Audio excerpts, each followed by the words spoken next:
Урматтуу Facebook колдонуучулар, урматтуу кыргызстандыктар, айдоочулук көлүк боюнча аябай көп суроолор келип атат. Ошону сиздерге толук маалымат берип, жооп берип коеюн деп чечтим. Кечээ күнү Facebook баракчага жарыялагам. Сиздерге 15 январдан эртеңден тартып 15 февралга чейин эски үлгүдөгү мөөнөтсүз айдоочулук көлүктөр бекер алмаштырылат. Анан көпчүлүктө суроо берилип атат да, көп жерлерде поликлиникаларда очередке туруп справка 83'tü алуу боюнча. Бүгүнкү күндө колуңарда ошол эски айдоочулук көлүк бар. Справканы албай эле ошол эски айдоочулук көлүктү алып барсаңар, бекер алмаштырып берет. Ошон үчүн мен сиздерге туура маалымат берип коеюн. Колуңарда бүгүнкү күндө эски айдоочулук болгондон кийин ал жерге 83 справка, медсправка кереги жок. Бүгүнкү күндө поликлиникаларга барып, ошол жерден очеред создавать этип, анын алыштын кереги жок. Жаңы алып аткан, жаңы окуп бүтүп, айдоочулук көлүктөрдү алып аткандарга ал керек, алдын өтүш керек. Эмне үчүн дегенде, жараныбыз ар бир алган ошол окууну бүтүп, экзамендерге кирип, айдоочулук көлүк алып атканда, ошол жараныбыздын наркология жагынан, андан сырткары ден соолугу тууралуу бардык ошол этаптан өтүш керек. Эмне үчүн дегенде, автомобилди айдаганда дагы ден соолугу жакшы жарандарыбыз ошол автомобилдерди айдаганга укуктуу болот.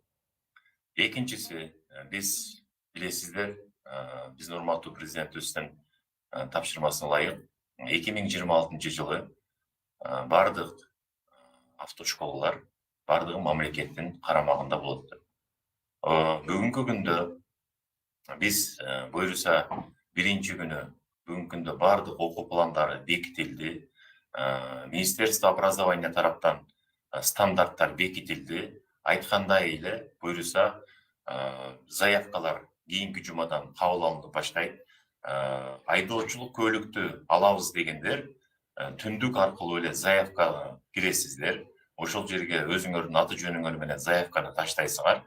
Андан кийин автоматтык түрдө сиздерге уведомление келет. Мына ушул автошколага барып туруп, мына окуйсуңар. Ушу күндөн башталып туруп окуйсуңар деп. Ошонун негизинде сиздер мына толук кандуу бүгүнкү күндө жаңы положениянын негизинде окууңарды улантып, толук кандуу айдоочулук көлүктү алганга чейинки теориялык сабактарды бардыгын өтүп, уже түшүнүп, андан кийин уже буюрса экзамендерге келесиздер. Биз ушул айда сиздерге дагы айдоочулук көлүктү ала турган жарандарыбызга биз айткандай эле 5 экзаменатора, то есть бүгүнкү күндө искусственный интеллект өзү кабыл алып баштайт. Мурун 750-ге жакын суроолор бар эле, азыр билесиздер 2000-ге жакын суроолор болду. Ал жерде окуп үйрөнгөндөн кийин мен ойлойм ушул жарандарыбызга жеңил эле болот, тапшырганы тапшырып, андан кийин уже айдоочулук көлүктөрдү алсаңыздар болот. Дагы бир жолу айта кетейин, урматтуу кыргызстандыктар, эски үлгүдөгү бессрочный айдоочулук көлүктөрдү алмаштырганда эртеңден баштап 15 январдан 15 февралга чейин бекер болот. Справка, медицинский справка 083 талап кылынбайт. Аларды алыштын кереги жок. Албай эле ошол унаанын барсаңыздар, кайсыл филиалында, ошол жерден сиздерге бекер алмаштырып берет. Бирок 083 дагы бир жолу кайталап кетейин. медицинский справка талап кылынбайт. Sorular geliyor da yani. Tündükte айдоочулук көлүктү алмаштыруу үчүн 083 справка талап кылмак экен. Система ошондой. Туура, бүгүнкү күндө түндүктө ошол айдоочулук көлүктү алмаштыруу үчүн 083 справкасы талап кылынат. Азыр тапшырма берилди. Ошол жерде эски дагы бир жолу кайталап кетейин. Мөөнөтсүз берилген айдоочулук көлүктөрдү алмаштыруу үчүн ошол 083 справкасы талап кылынбайт. Азыр эртеңден баштап түндүккө кирсеңиздер, мына ошол справкасы жок болот. Сиздер акырын барып, ошол справкасы жок эле, ошол мөөнөтсүз водительский удостоверенияларды алмаштырып кетсеңер болот. Бир эле нерсени туура түшүнүшүбүз керек. Бул жерде мөөнөтсүз айдоочулук көлүктөр бүгүнкү күндө биздин кошуна мамлекеттерге машина менен барсаңыздар, башка жакка машина айдап барсаңыздар, ал уже бүгүнкү күндө башка жерде котироваться этпейт, өтпөйт. Азыр биздин жаңы айдоочулук көлүк бардык мамлекеттерде, ошол эле Казакстанда, Өзбекстанда, Россияда, башка жерлерде легализациядан өттү. Ошон үчүн ушул праваны бүгүнкү күндө действительно деп алар тааныды. 60 жаштан өткөндө да жаңы көлүк алабызбы дейт. 60 жаштан өткөндө сизде эски дагы эле кайталап кетейин, ошол эски мөөнөтсүз айдоочулук көлүгүңүз болсо, аны дагы келип, мамлекет мүмкүнчүлүк берип атат. Мамлекет мүмкүнчүлүк бергенден кийин келип бекер алмаштырып койсоңуз жакшыраак болот. Бул жерде бик боюнча да суроолор келет. Урматтуу Facebook көрүүчүлөрү, кыргызстандыктар, мен дагы бир жолу ошол кайталап кетейин. Келаткан жумадан биринчи күндөн баштап ошол жаңы биздин жарандарыбыз айдоочулук көлүгү окуу боюнча, тапшыруу боюнча толук кандуу түндүк аркылуу заявкаларды бере берсеңиздер болот. Ал жерде сиздин заявкаларыңыз алынгандан кийин кайсыл автошколага барып окуйсуздар, ошол жерде сиздерге бардыгын так даана маалымат берилет. Андан кийин силер окууну башташаңыздар, мөөнөтү көрсөтүлөт, ошол жерде окуп баштасаңыздар болот. Бул мен ойлойм, бардыгыбыз туура түшүнөбүз. Бул бүгүнкү күндө билимди, ошол билим менен гана туура ар бир окуп алган айдоочулук көлүгүбүз эртеңки күнү биз дагы мына башка кошуна мамлекеттердегидей, Европа мамлекеттеринде машинабызды айдап жүргөндө коопсуздук дагы сакталат. Бардык биздин ошол жарандарыбыз айдап баратканда ошол башкаларга тоскоолдук болбой. Бүгүнкү күндө 9 айдын жыйынтыгы менен Кыргызстан кырсыктарда биринчи орунга чыкты. Адамдардын өлүмү көбөйүп атат. Жаш балдарыбыз бүгүнкү күндө автомобилдерди айдап канча кырсыкка учурап атат. Мына ушунун негизинде бүгүнкү күндө мына ушундай чечимге келдик. Буюрса мындан ары бир дагы жаран коррупциялык схема менен же бир автошколаларда акча берип, акча менен гана бүтүрүп алам, акча менен гана айдоочулук көлүк алам деген мындай нерсени унуталы. Мындан ары бардыгы мыйзам чегинде билим менен окуп, бардык нерсени толугу менен ошол окуусун бүтүрүп, анан мына ошол айдоочулук көлүктү аласыздар. Экинчи дагы бир суроо бар экен. Айдоочулук көлүгүнөн ажыратылган жарандар тууралуу маалымат бере кетсеңиз, алар кандай жол менен кайра ала алышат деди. Бир жолу айдоочулук көлүгүнөн ажыратылган адамдар. Айдоочулук көлүгүнөн ажыратылган жарандарыбыз бул соттун чечими менен гана. Мен ойлойм, бул суроону ошол күчтүү юристтерге кайрылса, ошол юристтер бул суроого жооп берет. Бирок мен учурдан дагы пайдаланып сиздерге айтып кетейин, урматтуу кыргызстандыктар, машина айдардан астын ойлонуп рулга отуруш керек. Бүгүнкү күндө акыркы учурда аябай көп мас абалында мынакей автомобиль айдап көп кырсыктарга учурап, биздин ушул жаш жарандарыбыздын өмүрү кетип атат. Бүгүнкү күндө Ички иштер министрлиги дагы мыйзам долбоорун киргизип жатат. мына ушул мас абалында айдаган айдоочуларга дагы өтө катуу чараларды көрүү боюнча мен ойлойм ушул жакынкы күндөрү ошол мыйзам кабыл алынса, мындан кийин ушул ичкилик ичип алган жарандарыбыз айдаган түшүп калса, ошол ичип алган жарандарыбызды 4 жылдан 6 жылга чейин ошол kesиш керек да. Ошондо гана ичимдикти ичкенден кийин кандай кайсыл мүмкүнчүлүк менен кандай автомобилди айдаган укугу бар.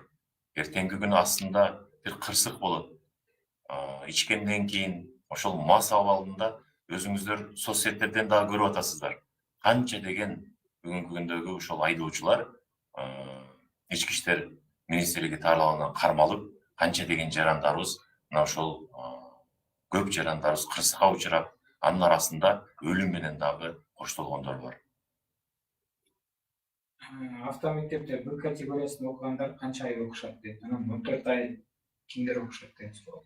Бүгүнкү күндө Б категориясын С категориясы бүгүнкү күндө основном автошколаларда окугандар көп. Аны өзүңүздөр жакшы билесиздер. Б категориясы ошол 10 ай. 10 айдын тегерегинде баардык ошол экзамендер менен окууларын бүтүрүп, анан ошол жакшы тапшырган болсо, анда толугу менен билим менен гана мындан ары айдоочулук көйлүктөр берилет. Эч кандай канча деген жарандарыбыз ошол эле мурунку иштеп жүргөн автошколалардын жетекчилерине да кайрылып кетейин. Урматтуу ошол автошкол 30 жыл аралыгында сиздер иштеп келдиңиздер. Бир гана өзүңөрдүн кызыкчылыгыңар үчүн.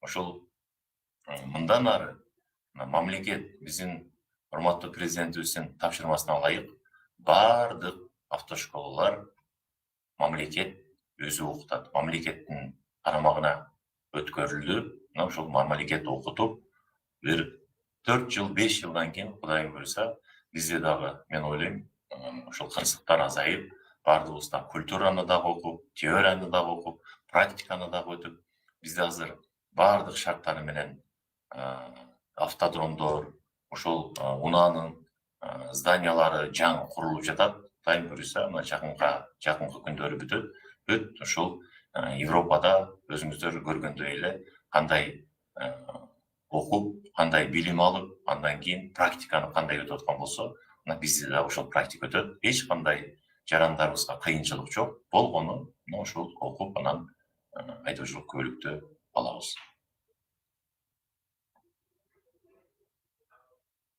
Калгандар ушу гид боюнча суроолор түшөт да. Калганын баасы кандай болот, толук маалымат бериңиз дейт. Мен сиздерге айтып коеюн, ошол баалар боюнча. Бүгүнкү күндө эч кимге жашыруун эмес. Канча ошол автошколаларда окуганда берип, андан кийин практикага машинаны айдап чыкканыңарда ал жерде расход кыласыздар. Андан кийин келип туруп праваны аласыздар. Андан кийин экзамен тапшырып атканда бересиздер.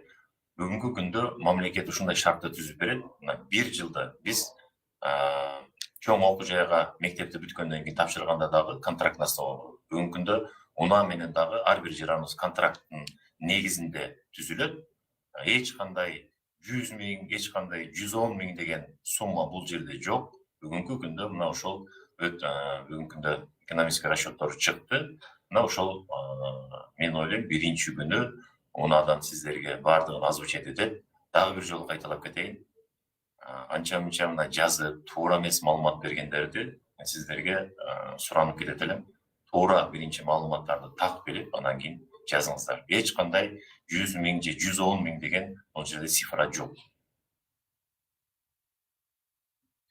Азыр дагы бир кайталап койгонсоңуз ошол 083 алып салсак болобу деп алмаштыраңар деп берип атат. Жаңы кошулуп бизге.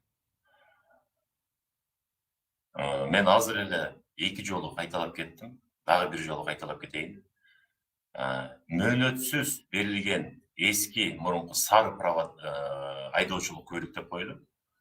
Эртең 15 январдан бекер алмаштырылат. 15 февралга чейин. Ошол алмаштырып атканыңарда 083 медицинский справка требовать этилбейт, кереги жок.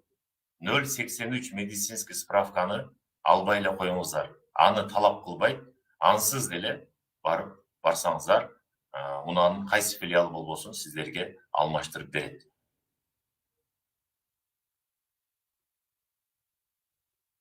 Болдуго дейм.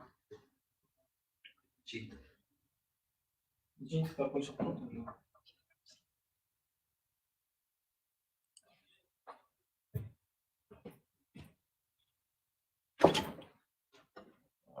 Урматтуу Facebook колдонуучулар, мына бардык маалыматтарды биз так бердик.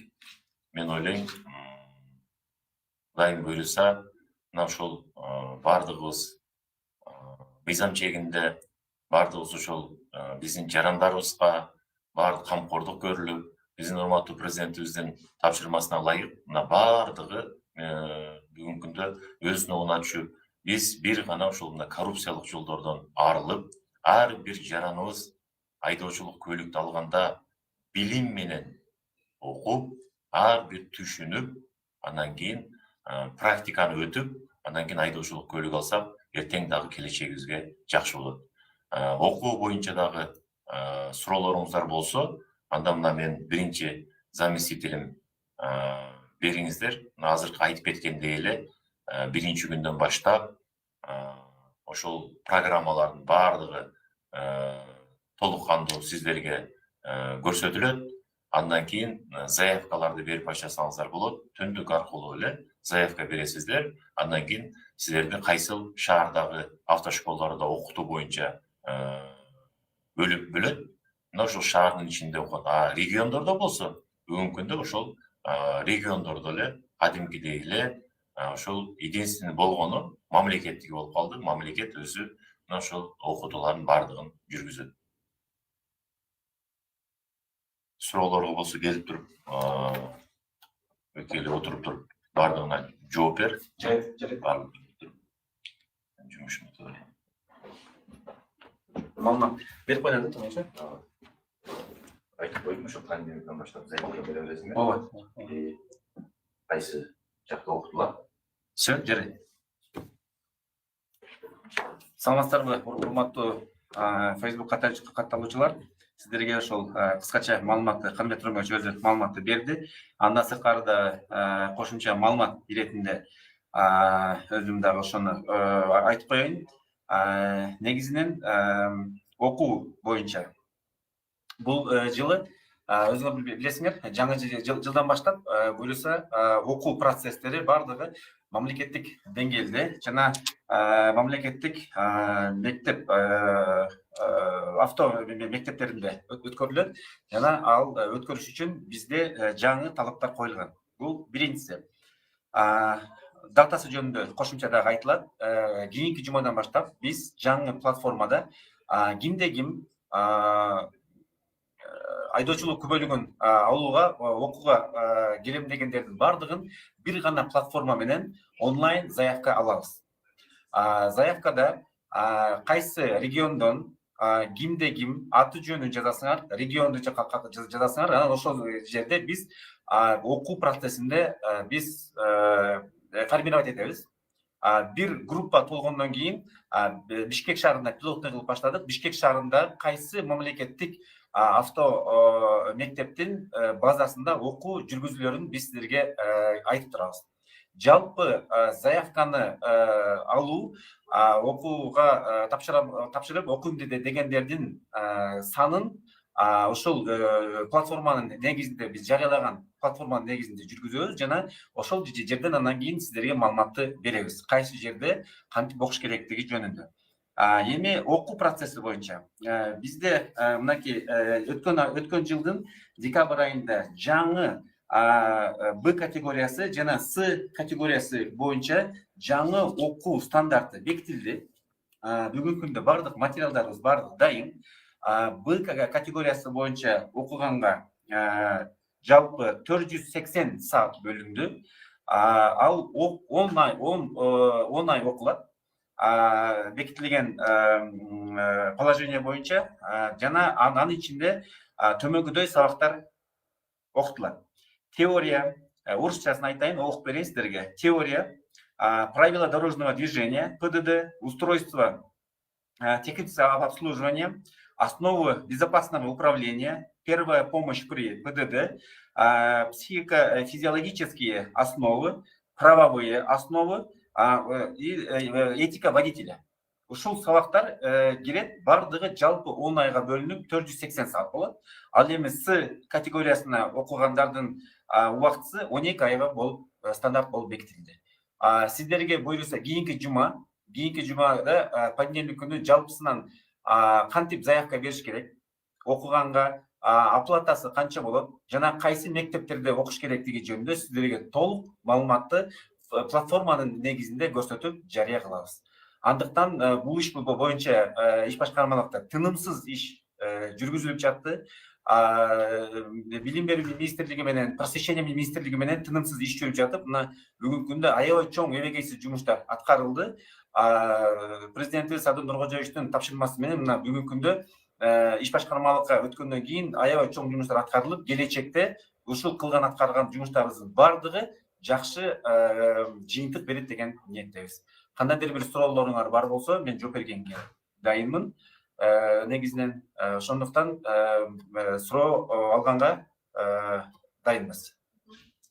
Бул жакта окуунун баасы боюнча суроолор келип атат. Канча болот дейт. Окуунун баасы боюнча мен сиздерге айтып кетейин, жалпы 25 миңден 35 миңге чейин болчу, 2,5 ай окуганда, азыр эми 10 ай окуп, анан кийин С Б категориясын окуганга 10 ай, С категориясын окуганга 12 ай болгонуна байланыштуу баасы бир аз өзгөрөт. Бирок канча экендиги жөнүндө биз азыр толук бака айта албайбыз, себеби кийинки жумадан платформа ишке киргенден кийин заявкалар берилип баштагандан кийин баасы сөзсүз түрдө айтылат, ошол жерде белгиленет.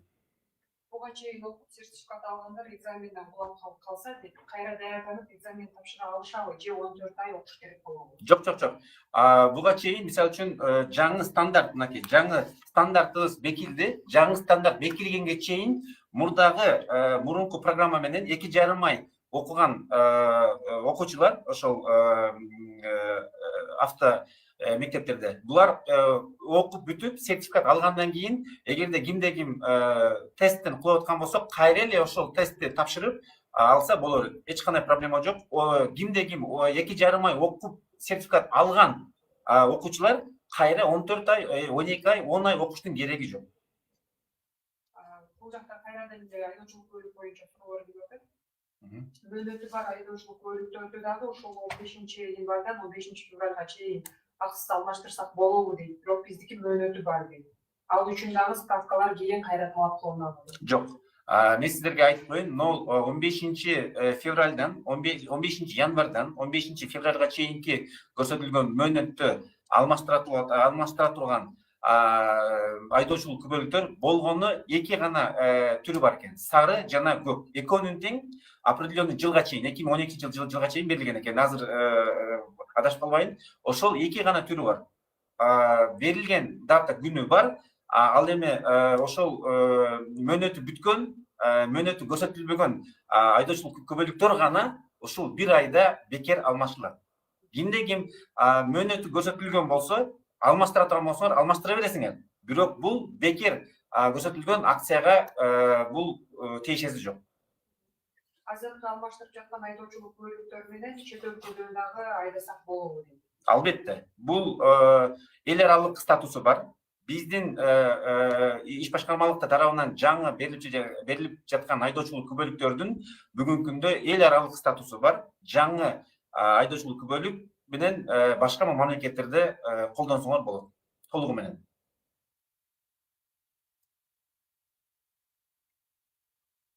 Кайрадан ошол жаңы билгендер кайра эле ошол суроону берип атышат. Жана мөөнөтү бар айдоочулук көйлүктөрдү акысыз алмаштыра алабызбы деп. Мөөнөтү барларды акысыз алмаштырууга болбойт.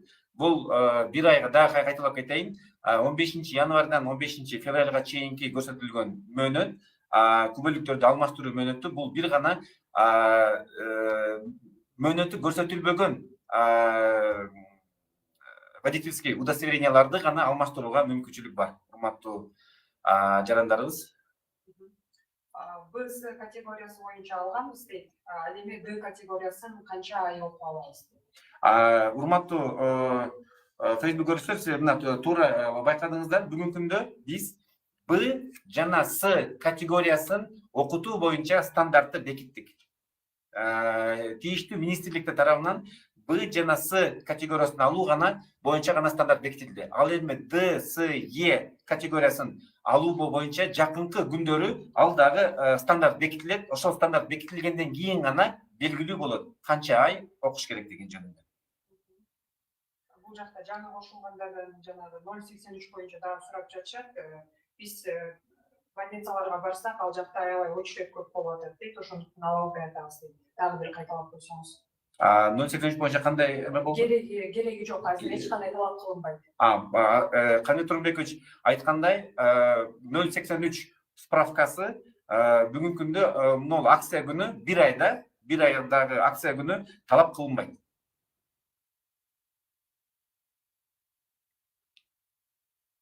Баасы 195 миңге чейин чыгат деген чын.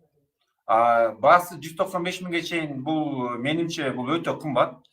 Экономисттер аз бүгүнкү күндө биздин экономисттер бул маселе боюнча иштеп атат. Кийинки жумага чейин бир аз сабыр кылып турсаңыздар, кийинки жума окуу процесси боюнча жана анын төлөмү боюнча суммасы канча экендигин кийинки жума сөзсүз түрдө билдиребиз. Бирок 195 миң сом бул туура эмес маалымат. Бул такталбаган туура эмес маалымат. Мөөнөттүү айдоочулук көлүктүн мөөнөтү бүткөндө экзамен тапшырылабы, жетиштүү сумманы төлөп алмаштырып ала беребизби дейт. Бул боюнча унаанын директору жакшыраак жооп берет болуш керек. Эгерде мөөнөтү бүтүп калган болсо, тест тапшырат бекен, мен бирок сурап коеюн, бирок тийиштүү документтерди силер толуктап алып келишиңер керек болот. Ошол эле 083 справкасы сөзсүз түрдө керек. Өзүңөрдү тастыктай турган документтериңер, паспортуңар керек жана водительский ошол удостоверение сөзсүз түрдө керек болот. ЖИК боюнча келет азыр. Менин күбөлүгүм 27-жылы бүтөт. Азыр алмаштырамбы же учуру келсинби? Алмаштырам десеңиз, мынакей суроо бериптир. Менин күбөлүгүм 2027-жылы бүтөт. Азыр алмаштырамбы же учуру келсинби? Азыр алмаштырам десеңиз, алмаштырсаңыз боло берет. Себеби бизде жаңы дизайн, айдоочулук күбөлүктүн жаңы дизайны бекитилген, эл аралык болуп бекитилген. Алмаштырам десеңиз эч кандай проблема жок, алмаштырсаңыз боло берет. Бирок колуңуздагы 27-жылга чейинки күбөлүгүңүз менен дагы жүрсөңүз боло берет. Эч кандай маселе жок. Эмне максат болуп жатат? Мөөнөтсүз айдоочулук күбөлүктү алмаштыруу дейт. Маселе мындай. Бүгүнкү күндө мамлекеттик иш кагаздар, ошолордун арасында паспорт, анын ичинде айдоочулук күбөлүктөрү бүгүнкү күндө жаңы дизайн менен жана жаңы мыйзамга ылайык талаптар менен жаңыртылды.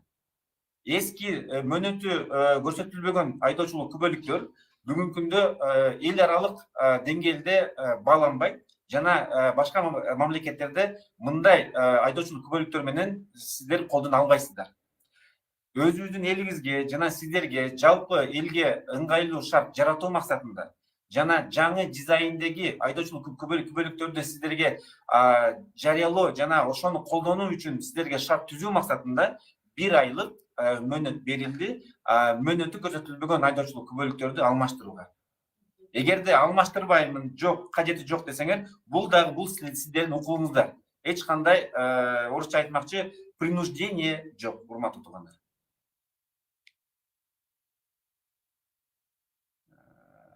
Эски праваны эртең барсам бесплатно алмаштырып береби дейт.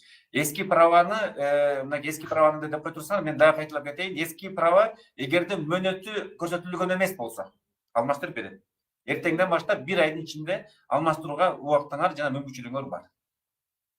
Мөөнөтү жок, кайрадан жанагы суроо экен, ошол мөөнөтү жок көлүктөрдү акция учурунда 083 талап кылынбайбы деп дагы бир жолу айтып коесузбу деп. Мөөнөтү кайсыны?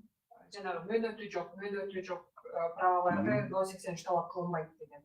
Ошол дагы кайталап коеюн, мейли, мынакей буга чейин да Камбек Турунбекович айтып өттү. Мөөнөтү көрсөтүлбөгөн айдоочулук күбөлүктөр бүгүнкү күндө мөөнөт көрсөтүлбөгөн айдоочулук күбөлүктөр үчүн 15 январдан 15 февралга чейинки убакытта акысыз бекер алмаштырылат. Бекер алмаштыруу учурунда 0,86 справкасы талап кылынбайт. Bir ay гана.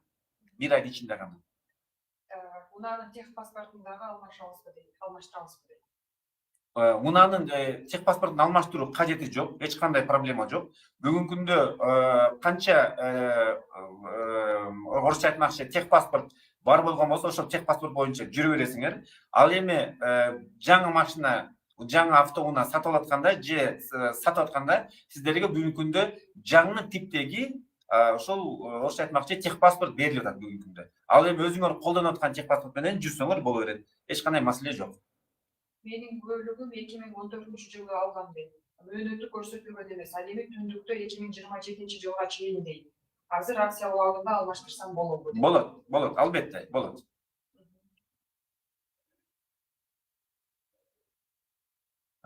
Так, мага мисалы международный праванын кереги жок. Мен чет өлкөгө чыкпайм. Значит, алмаштырбай эле койсоң болот, мөөнөтсүз праваны. Алмаштырбай эле койсоңуз болот. Эч кандай проблема жок. Кааласаңыз алмаштырып алыңыз. Бекер болуп аткан учурда жаңы права ала аласыз. Эгерде кажети жок деп эсептесеңиз, алмаштырбай эле койсоңуз болот. Кайсыл жерден алмаштырса болот, сондонбу дейт. Жок, сондон эмес, унаанын унаанын бөлүмдөрүнөн. Уна мамлекеттик мекеменин бөлүмдөрүнөн. Мөөнөт өтүп кеткен правага штраф барбы? Мөөнөт өтүп кеткен правага штрафты мен чынын айтайын, кабарым жок экен. Бирок бул боюнча унаанын кызматкерлеринен алдын ала сурап билип алсаңыздар болот. Алгандары окшош эле кайта жанагындай эле суроолор келип атат. Андай болсо, маалыматты бердик деп эсептейли. Сиздерге чоң рахмат. Мен да Facebook катталуучумун. Атым Бобек Салимжанов. Facebook'тан деле эгерде кандайдыр бир суроолоруңар бар болсо, мага дагы суроолорду берсеңер болот. Мен сөзсүз түрдө ар бириңиздерге жооп бергенге дайынмын.